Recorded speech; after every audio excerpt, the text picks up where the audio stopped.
Picture this. You are a real estate agent or any other type of sales professional in today's economy, and the housing market is booming. So you do what any responsible real estate agent would do, and you start planning out a video to help tell your potential clients what to do. In the meantime, you also call up your video guy that you usually hire for these types of videos. Turns out he's got a little bit of cough, and the world's in a pandemic, so he's in self-quarantine like any responsible person should be. Well, I guess that's it. Store's closed. It's unfortunate. Pack up your bags, close up shop. It's time to call it a day. Or you figure out how to get this done by yourself. Allow me to throw you 3 simple steps to make your iPhone look like a professional DSLR or mirrorless camera.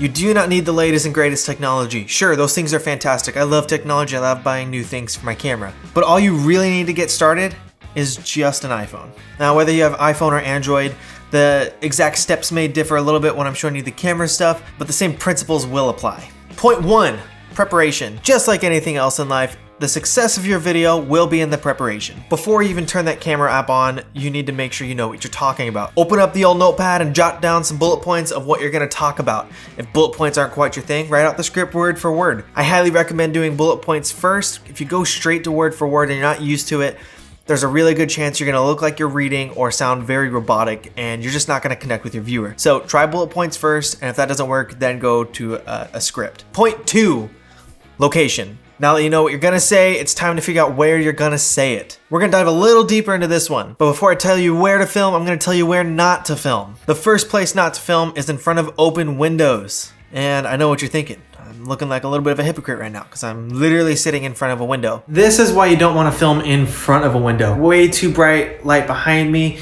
and it's not bright enough up here. We're losing a lot of contrast.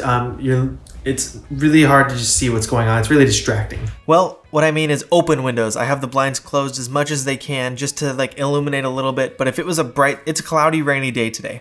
If it was bright and sunny, I would not have chosen this location. The point I'm trying to get to is that the sun is significantly brighter than any lights you have in your house. So what happens when you film in front of an open window on a sunny day is that the camera tries to compensate for the really bright outside and the really dark inside, and it doesn't properly expose you. Second place not to film is in large empty rooms, but couches are good, curtains are good, cushions, carpets, those types of things really absorb the sound in the room a lot better, and you lose a lot of echo. Just kind of showing my cards a little bit, I actually have to help with the echo in here.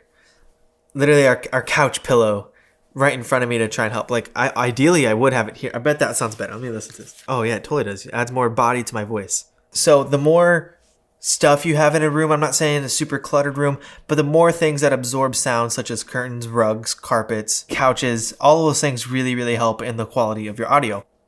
I forgot I was wearing headphones. I'm gonna take those off. It's weird hearing your voice. And the last place I'll tell you not to film is anywhere super busy. A lot of people like to go to Starbucks lobbies, and that's fine and dandy. You'll have your cup of coffee, maybe you'll have a conversation with another person in your profession, and you discuss some current topics. That's fantastic. The problem is in those large areas is that usually they're big open rooms, for one, and number 2, there's usually a lot of people there. A lot of the room noise will actually interrupt you and take over as the dominant source of audio in your video, once again making it hard for the viewer to connect with you. Unfortunately, that pandemic I was talking about at the beginning of the video, well, it's wreaking havoc on society as we know it. So actually all restaurants and places like that where social gatherings can happen are temporarily shut down. Hopefully you're being a responsible citizen and self-quarantining in this time of pandemic. Now there are plenty of places that aren't ideal for filming locations, but occasionally you do what you gotta do. The general rule of thumb is to pick a quiet, well-lit room with some furniture to help soak up that sound. However, there is one place that is really, really great that should give you consistent lighting, hopefully, in most scenarios. If you don't have any lighting whatsoever, the best place to film is next to a window. Alright, so it's been a couple days since I originally filmed that, and I'm just now doing the iPhone parts, and I have a mustache. Quarantine really hit, and so I've got a mustache. Get with the times. So if you can't tell already, I'm filming on my iPhone. Just to clarify, it's just an iPhone 10. I already set it to film in 4K at 24 frames per second, which don't worry, we're just about there. I'm going to show you how to do that in just a moment, because the default settings on iPhones is actually to only shoot in 1080, which if you don't know the difference, 4K, imagine, is like this big, but 1080 is like this big. But anyways, back to the point of filming next to a window. I just picked my home office window. This is where I'm working out of, so I was like, well, I'll just go stand next to the window I have literally right next to me. I chose this window specifically because it was all 4 feet away from me. But another plus to this is that I know the sun is actually on the other side of the house, so I'm not getting direct sunlight coming in. I just have the bedroom light on here and the window light. There's no extra lighting on right now. It is purely just that. And it seems well lit. My background isn't the greatest. Sorry, it's really messy. I'm currently renovating this room as I'm still working in it. Everything is just a cluster. I'm putting shelves in to hopefully hide a lot of the mess. But we're not there yet, so you're gonna have to deal with the clutter for a couple minutes.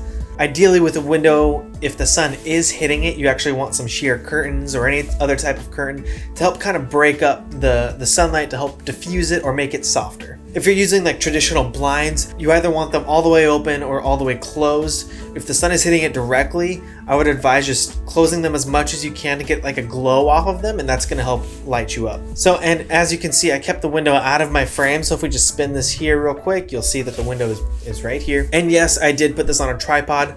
I know I honestly just don't have the steadiest hand, so anything I can use to get the camera a little bit more steady, I will take advantage of that. So what I did was I took the top of like a selfie stick and just screw this onto the top of my tripod. You don't necessarily need a tripod for this, but if you have a selfie stick, there's a lot of ways you can do it. If you wanted to, you could just lean this up against something, hopefully it'll stand there, or even take like a clamp and attach it to something a little bit higher up. We're gonna hit worst case scenario real quick.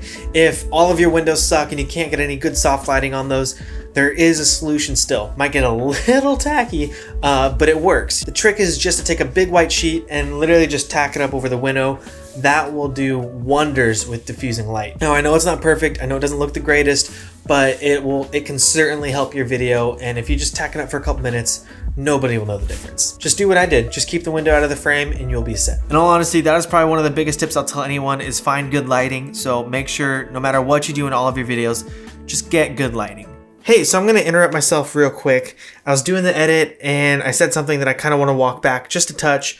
I do believe what I just said, but I want to shift it just a touch. Now, lighting absolutely is important to a good video, but it's not the most important thing, and it's not the thing that I would truly want to emphasize. I do think it's important, and that's why I've talked about it so much and shown different examples of what to do versus what not to do. But the one thing I would emphasize the most is just good audio. Do absolutely everything you can to get good audio. If that means purchasing a microphone that attaches to your cell phone, or just getting in a really padded like room with a lot of carpets and rugs. You know, every scene I've shot in this video is actually in my house.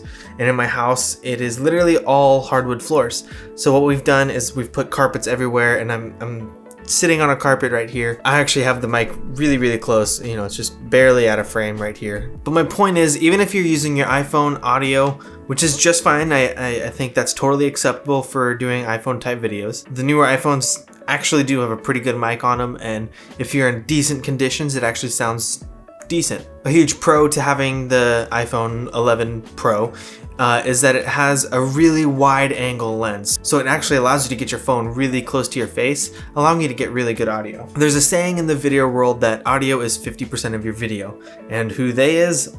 Great question. It's how it's said. They say this, they say that, but it's absolutely true. If the audience can't hear you, that's no good. If there's one single thing I would say to purchase for your iPhone when starting out with filming, it would be a microphone. There's a ton of different microphones you can purchase for your iPhone on places like Amazon. I personally have used them in the past. Just to call myself out a little bit, I was actually filming in Denver. I live in the Seattle area, and I forgot a boom pole and an XLR cable. And to think about it, I think I might have even forgotten the microphone. I don't remember exactly what I forgot, but I definitely forgot some critical parts to getting audio, and we were filming with the VP of the company. Thankfully, in our kit, we had some iPhone microphones, just some of the Shure, just lavaliers that connect into the audio jack. Rest in peace, the audio jack. But it went from the Shure microphone to a dongle into the cell phone. Like, ironically, I have one right here. It just plugs into the dongle, which then plugs into your, almost focused. But anyways, the mic plugs into the dongle, which plugs into your phone, obviously. And I use the Voice Memos app to capture the recording. And honestly, it got really good audio. 100% passable for what that situation was, considering we were shooting with the VP of the company. And the best part about it is that he had no idea that we had forgot anything, so it totally just took weighed off the situation and it worked out. That's why you travel with redundancy. Just gonna put that out there. But that's it. I just wanted to walk back my statement. Lighting is absolutely important. Granted, I don't even have that ideal lighting in here right now. That's super janky what I've got going on. But if I was to emphasize one thing, get really good audio.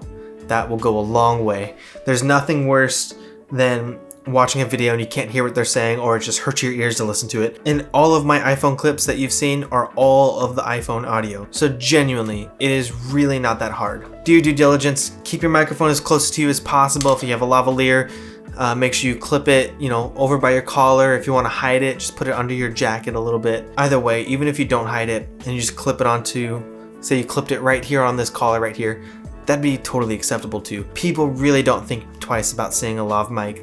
It's not a big deal. People almost expect it when they're watching videos. Just please make sure you tuck the rest of the wire away. Like if you see the actual microphone itself, that's fantastic. But please, for the love of everything that is holy, hide the rest of the cable.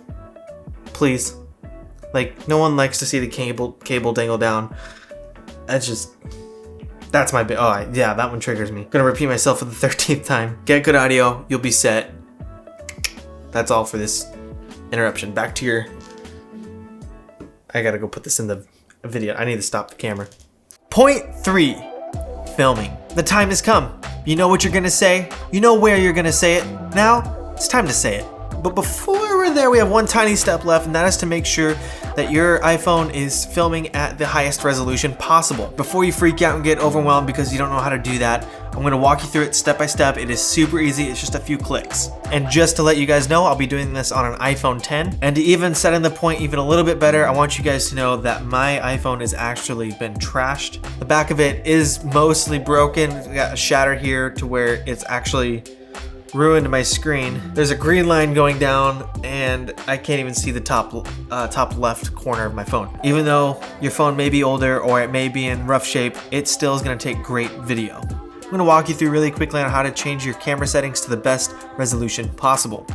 So go straight into your settings. You're gonna scroll down until you find the camera. Select the camera, and now you'll see this menu right here.